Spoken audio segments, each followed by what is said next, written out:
ಇವತ್ತಿನ ದಿವಸ ನನಗೆ ಸಿಕ್ಕಿರತಕ್ಕಂತಹ ಪುಸ್ತಕ ಮನಿ ಮೋದಿ ಹಾಗೂ ದಿ ಮ್ಯಾಜಿಕ್ ಅಂತಕ್ಕಂಥ ಒಂದು ಪುಸ್ತಕ. ಇಷ್ಟು ದೊಡ್ಡ ಒಬ್ಬ ಪತ್ರಕರ್ತ ಬರೆದಿರ್ತಕ್ಕಂತಹ ಪುಸ್ತಕವನ್ನು ಅವಲೋಕನ ಮಾಡುವುದಕ್ಕೆ ನಾನು ಪ್ರಬುದ್ಧನೋ ಅಲ್ವೋ ಗೊತ್ತಿಲ್ಲ, ಆದ್ರೂ ಕೂಡ ನನ್ನ ಪ್ರಯತ್ನವನ್ನ ನಾನು ಮಾಡಬೇಕು ಅನ್ನತಕ್ಕಂತಹ ಒಂದು ಉದ್ದೇಶದಿಂದ ತಮ್ಮೆದುರಿಗೆ ನಿಂತಿದ್ದೇನೆ. ಈ ನಾಡಿನ ಪ್ರಬುದ್ಧ ಪತ್ರಕರ್ತ, ರಾಷ್ಟ್ರವಾದಿ ಪತ್ರಕರ್ತ, ಬಹುಶಃ ರಾಷ್ಟ್ರವಾದಿ ಪತ್ರಕರ್ತ ಅಂತ ಪದವನ್ನ ಬಳಕೆ ಮಾಡಿದ್ರೆ ಸಮಂಜಸ ಆಗ್ಲಿಕ್ಕಿಲ್ಲ. ಯಾಕೆ ಅಂತಂದ್ರೆ ಪತ್ರಕರ್ತರು ಎಲ್ಲರೂ ಕೂಡ ಇರಬೇಕಾದದ್ದೇ ರಾಷ್ಟ್ರವಾದಿಗಳಾಗಿ.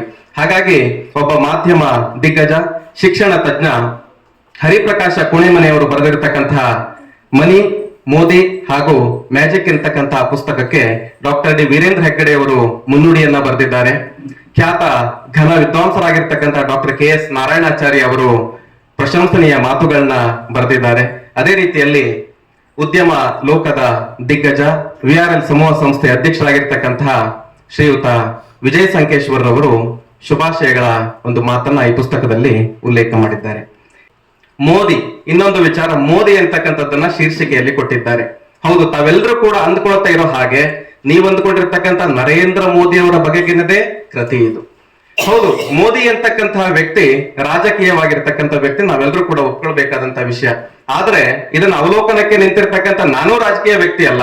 ಈ ಪುಸ್ತಕವನ್ನ ಬರೆದಂತ ಸಂದರ್ಭದಲ್ಲಿ ಹರಿಪ್ರಕಾಶ್ ಕೋಡೆಮನೆ ಅವರು ಕೂಡ ರಾಜಕೀಯದಲ್ಲಿ ಇದ್ದಂತಹ ವ್ಯಕ್ತಿ ಅಲ್ಲ. ಹಾಗಾಗಿ ಈ ಒಂದು ಅವಲೋಕನವನ್ನ ನಾವೆಲ್ಲರೂ ಕೂಡ ರಾಜಕೀಯ ಹಿನ್ನೆಲೆಯಲ್ಲಿ ನೋಡ್ಬೇಕಾದಂತ ಅವಶ್ಯಕತೆ ಇಲ್ಲ ಅಂತಕ್ಕಂಥ ಮಾತನ್ನ ಹೇಳ್ತಾ, ಮಳೆಗಾಗಿ ಕಾಯುವ ಚಾತಕ ಪಕ್ಷಿಯಂತೆ, ರಾಮನಿಗಾಗಿ ಕಾದಿದ್ದ ಶಬರಿಯಂತೆ, ಈ ದೇಶದ ಬಹುಸಂಖ್ಯಾತ ಜನಸಂಖ್ಯೆ ಏನಿತ್ತು, ಬಹುದೊಡ್ಡ ಸಮಾಜ ಏನಿತ್ತು, ಇದು ಸುಸಮರ್ಥವಾಗಿರ್ತಕ್ಕಂಥ ನಾಯಕತ್ವ ಈ ದೇಶಕ್ಕೆ ಬೇಕು ಅಂತಕ್ಕಂಥದ್ದನ್ನ ಎದುರು ನೋಡ್ತಾ ಇದ್ದಂತಹ ಸಂದರ್ಭ ಅದು.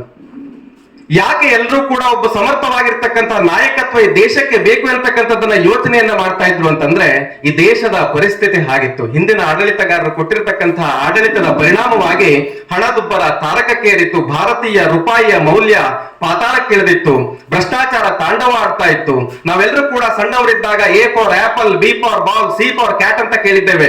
ಆದ್ರೆ 2014 ಪೂರ್ವದಲ್ಲಿ A ಫಾರ್ ಏರ್ಫೋರ್ಸ್ ಹಗರಣ, B ಫಾರ್ ಬೋಫೋರ್ಸ್ ಹಗರಣ, C ಫಾರ್ ಕಾಮನ್ವೆಲ್ತ್ ಹಗರಣ ಅಂತ ಏದಿಂದ ಹಿಡಿದು ಜಡ್ನ ತನಕ ಹಗರಣಗಳೇ ತುಂಬಿದ್ದಂತ ಈ ದೇಶದಲ್ಲಿ ಹೊಸ ವ್ಯವಸ್ಥೆಯನ್ನ ತರಬೇಕು. ಭಾರತದ ಆರ್ಥಿಕ ರಾಜಕೀಯ ಸ್ಥಿತಿಗತಿಗಳನ್ನ, ಧಾರ್ಮಿಕ ಸ್ಥಿತಿಗತಿಗಳನ್ನ, ಸಾಮಾಜಿಕ ಸ್ಥಿತಿಗತಿಗಳನ್ನ ಬದಲಾವಣೆಗಾಗಿ ಒಬ್ಬ ನಾಯಕ ಬೇಕಾಗಿತ್ತು. ಹಾಗಾಗಿ ಈ ದೇಶದ ಬಹುಸಂಖ್ಯೆಯ ಜನ ಸಮಾಜ ಓಟನ್ನ ಕೊಟ್ಟು ನರೇಂದ್ರ ಮೋದಿ ಅಂತಕ್ಕಂಥ ಒಬ್ಬ ದಕ್ಷ ಆಡಳಿತಗಾರರನ್ನ ಪ್ರಧಾನಮಂತ್ರಿಯ ಕುರ್ಚಿಗೆ ಆಯ್ಕೆಯನ್ನ ಮಾಡ್ಕೊಳ್ತಾರೆ. ಬಂಧುಗಳೇ, ಮೋದಿ ಮಾಡೆಲ್ ಅಂತ ಕರಿತೇವೆ, ಗುಜರಾತ್ ಮಾಡೆಲ್ ಅಂತ ಕರಿತೇವೆ. ಆದ್ರೆ ಮೋದಿಗೆ ರಾಷ್ಟ್ರ ರಾಜಕಾರಣದಲ್ಲಿ ಅನುಭವ ಇರಲಿಲ್ಲ.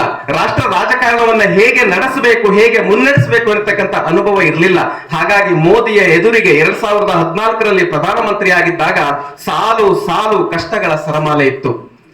ಹಾಗಾದ್ರೆ ಹಿಂದಿನ ನಾಯಕತ್ವ ಅಷ್ಟು ದುರ್ಬಲವಾಗಿತ್ತ ಅಂತ ಕೇಳಿದ್ರೆ ಅದನ್ನು ಕೂಡ ನಾವು ಒಪ್ಕೊಳ್ಳಿಕ್ ಸಾಧ್ಯ ಇಲ್ಲ. ಯಾಕೆ ಅಂತಂದ್ರೆ ಈ ಪುಸ್ತಕದಲ್ಲಿ ಬಹಳ ಸ್ಪಷ್ಟವಾಗಿ ಹರಿಪ್ರಕಾಶ್ ಕೋಣೆಮನೆ ಅವರು ಉಲ್ಲೇಖ ಮಾಡ್ತಾರೆ.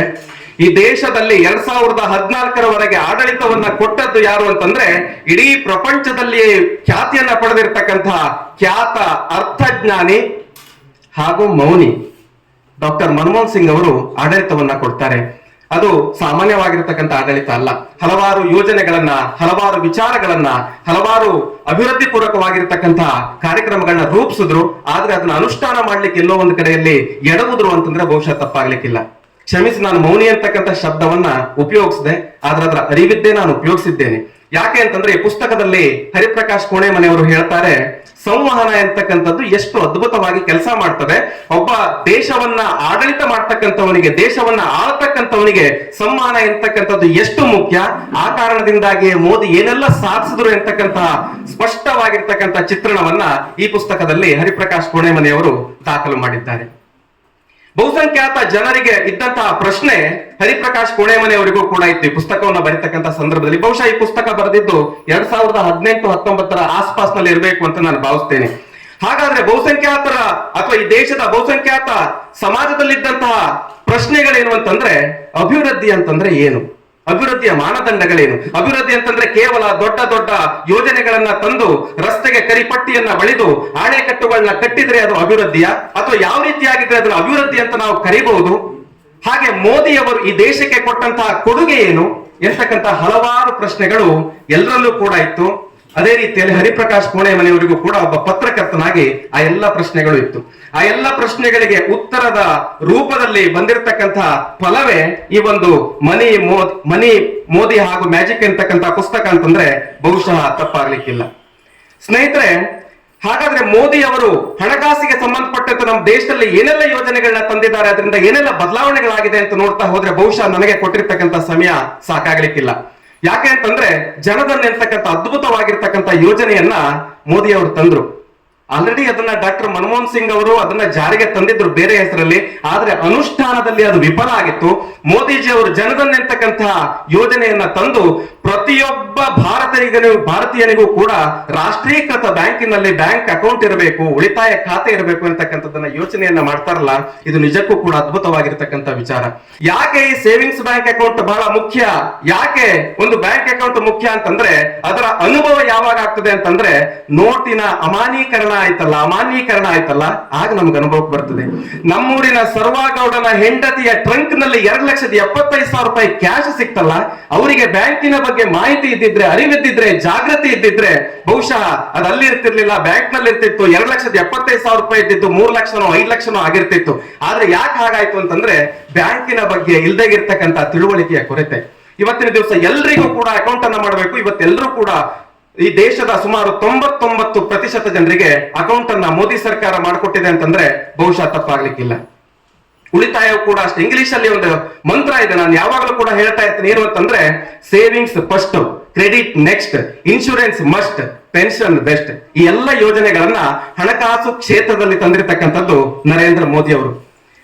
2014 ಈ ದೇಶದಲ್ಲಿ ಪೆನ್ಷನ್ ಅಥವಾ ಪಿಂಚಣಿ ಅಂತಕ್ಕಂಥದ್ದು ಕೇವಲ ಸರ್ಕಾರಿ ಉದ್ಯೋಗಸ್ಥರಿಗೆ ಮಾತ್ರ ಎಂತಕ್ಕಂಥ ಕಾಲ ಇತ್ತು. ಆದ್ರೆ ಅಟಲ್ ಪೆನ್ಷನ್ ಯೋಜನೆ ಅಂತಕ್ಕಂಥ ಯೋಜನೆಯನ್ನ ತಂದ ನಂತರ ಒಬ್ಬ ಜನಸಾಮಾನ್ಯನು ಕೂಡ ಪೆನ್ಷನ್ ಅನ್ನ ಪಡಿತಕ್ಕಂಥ ಯೋಜನೆ, ಎಂಥ ಅದ್ಭುತವಾಗಿರ್ತಕ್ಕಂಥ ಯೋಜನೆಯನ್ನ ಮೋದಿ ಸರ್ಕಾರ ಈ ದೇಶಕ್ಕೆ ಕೊಟ್ಟಿದೆ. ಸ್ನೇಹಿತರೆ, 2 ಯೋಜನೆಯನ್ನ ಸಾಮಾಜಿಕ ಭದ್ರತಾ ಯೋಜನೆ ಅಡಿಯಲ್ಲಿ ತರ್ತಾರೆ ಮೋದಿ ಅವರು. ಬಹುಶಃ ಅಮೆರಿಕದಂತಹ ರಾಷ್ಟ್ರಗಳು ಕೂಡ ಇದನ್ನ ಹೊಗಳಿರ್ತಕ್ಕಂಥದ್ದನ್ನ ನಾನು ಬಹಳ ಹತ್ತಿರದಿಂದ ನೋಡಿದ್ದೇನೆ. ಯಾವುದು ಹಾಗಾದ್ರೆ ಆ ಒಂದು ಯೋಜನೆಗಳು ಅಂತ ನೋಡಿದ್ರೆ ಪ್ರಧಾನಮಂತ್ರಿ ಜನಧನ್ ಜೀವನ್ ಜ್ಯೋತಿ ಬಿಮಾ ಯೋಜನೆ, ಪ್ರಧಾನಮಂತ್ರಿ ಸುರಕ್ಷಾ ಬಿಮಾ ಯೋಜನೆ. ಇನ್ಶೂರೆನ್ಸ್ ಎಂತಕ್ಕಂಥದ್ದು ಕೇವಲ ಉದ್ಯಮಿಗಳಿಗೆ, ಶ್ರೀಮಂತರಿಗೆ ಇರ್ತಕ್ಕಂಥದ್ದು ಎಂತಕ್ಕಂಥ ಭಾವನೆಯನ್ನ ಹೊಂದಿದ್ದಂತ ರಾಷ್ಟ್ರ ನಮ್ದು. ಆದ್ರೆ ಕೇವಲ 20 ರೂಪಾಯಿ ಕಟ್ಟಿದ್ರೆ ನಿಮ್ಗೆ 2 ಲಕ್ಷ ರೂಪಾಯಿ ಇನ್ಶೂರೆನ್ಸ್ ಅನ್ನ ಕೊಡ್ತೇವೆ ಅಂತ ಹೇಳಿದ್ದು ಇದೇ ನರೇಂದ್ರ ಮೋದಿ ಅವರ ಸರ್ಕಾರ ಎಂತಕ್ಕಂಥದ್ದನ್ನ ಬಹಳ ಸ್ಪಷ್ಟವಾಗಿ ಪುಸ್ತಕದಲ್ಲಿ ಉಲ್ಲೇಖವನ್ನ ಮಾಡಿದ್ದಾರೆ. ಅಷ್ಟೇ ಅಲ್ಲದೆ GST ಅಂತ ಕರಿತೇವೆ. GST ಮೋದಿ ತಂದಿದ್ದ ಅಲ್ವೇ ಅಲ್ಲ. GSTಯ ಪರಿಕಲ್ಪನೆಯನ್ನ ಡಾಕ್ಟರ್ ಮನಮೋಹನ್ ಸಿಂಗ್ ಅವರು ಕೊಡ್ತಾರೆ. ಆದ್ರೆ ಅವರು ಎಡವಿದ್ದಲ್ಲಿ ಅಂತಂದ್ರೆ ಅನುಷ್ಠಾನಕ್ಕೆ ತರುವಲ್ಲಿ, ಹಾಗೆ ಇಲ್ಲಿರ್ತಕ್ಕಂತಹ ಆರ್ಥಿಕ ಏನು ವ್ಯವಸ್ಥೆ ಇದೆ ಆ ವ್ಯವಸ್ಥೆಯಲ್ಲಿ ಇರ್ತಕ್ಕಂಥ ಜನರನ್ನ ಕನ್ವಿನ್ಸ್ ಮಾಡ್ಲಿಕ್ಕೆ ಆಗದೇ ಇರ್ತಕ್ಕಂಥ ಕಾರಣದಿಂದಾಗಿ ಫೇಲ್ ಆಯ್ತು. ಆದ್ರೆ ನರೇಂದ್ರ ಮೋದಿ ಅವರು ಬಹಳ ಉತ್ತಮ ರೀತಿಯಲ್ಲಿ ಬಹಳ ವ್ಯವಸ್ಥಿತವಾಗಿ GST ಅಂತಕ್ಕಂಥದ್ದನ್ನ ಜಾರಿಗೆ ತರ್ತಾರೆ. ಒಬ್ಬ ಉದ್ಯಮಿ ಆಗಿರ್ತಕ್ಕಂಥವನು, ಒಬ್ಬ ಇಂಡಸ್ಟ್ರಿಯಲಿಸ್ಟ್ ಆಗಿರ್ತಕ್ಕಂಥವನು ಎಲ್ಲೆಲ್ಲೋ ಅಲ್ಲಲ್ಲಿ ಕಟ್ಟಬೇಕಾಗಿರ್ತಕ್ಕಂಥ ಟ್ಯಾಕ್ಸ್ ಗಳನ್ನ ಒಂದೇ ಮೂಲಕ ಕಟ್ಟತಕ್ಕಂಥ ವ್ಯವಸ್ಥೆಯನ್ನ ನರೇಂದ್ರ ಮೋದಿ ಅವರು ತಂದು ಕೊಡ್ತಾರೆ. ಅಷ್ಟೇ ಅಲ್ಲದೆ ಬಂಧುಗಳ ಒಮ್ಮೆ ಯೋಚನೆ ಮಾಡಿ, ನಾವೆಲ್ಲರೂ ಕೂಡ 2 ಎಕರೆ 1 ಎಕರೆ 3 ಎಕರೆ 4 ಎಕರೆ ಜಮೀನುಗಳನ್ನ ಹೊಂದಿದ್ದೇವೆ. ಯಾವ್ದಾದ್ರೂ ರಾಷ್ಟ್ರೀಕೃತ ಬ್ಯಾಂಕಿಗೆ ಹೋಗಿ ಸುಲಭದಲ್ಲಿ ಸಾಲ ತಗೊಳ್ಳೋದಕ್ಕೆ ಸಾಧ್ಯ ಇದೆಯಾ? ಖಂಡಿತವಾಗೂ ಕೂಡ ಸಾಧ್ಯ ಇಲ್ಲ. ನಮಗೆ ಸಾಧ್ಯ ಇಲ್ಲ ಅಂತಂದ್ರೆ ಒಬ್ಬ ಬೀದಿ ಬದಿಯಲ್ಲಿ ವ್ಯಾಪಾರ ಮಾಡ್ತಕ್ಕಂಥ ಮಹಿಳೆಗೆ, ಹೂ ಮಾರ್ತಕ್ಕಂಥ ಮಹಿಳೆಗೆ, ಹಣ್ಣನ್ನ ಮಾರ್ತಕ್ಕಂಥ ಮಹಿಳೆಗೆ ಸಾಲದ ಅವಶ್ಯಕತೆ ಇದ್ದಾಗ ಅವಳು ಎಲ್ಲಿಗೆ ಹೋಗಬೇಕು ಅಥವಾ ಅವನು ಎಲ್ಲಿಗೆ ಹೋಗ್ಬೇಕು? ಅದಕ್ಕಾಗಿ ಆ ಒಂದು ಪ್ರಶ್ನೆಗಳಿಗೆ ಉತ್ತರವಾಗಿ ಕೊಟ್ಟದ್ದು ಮುದ್ರಾ ಎಂತಕ್ಕಂಥ ಯೋಜನೆ.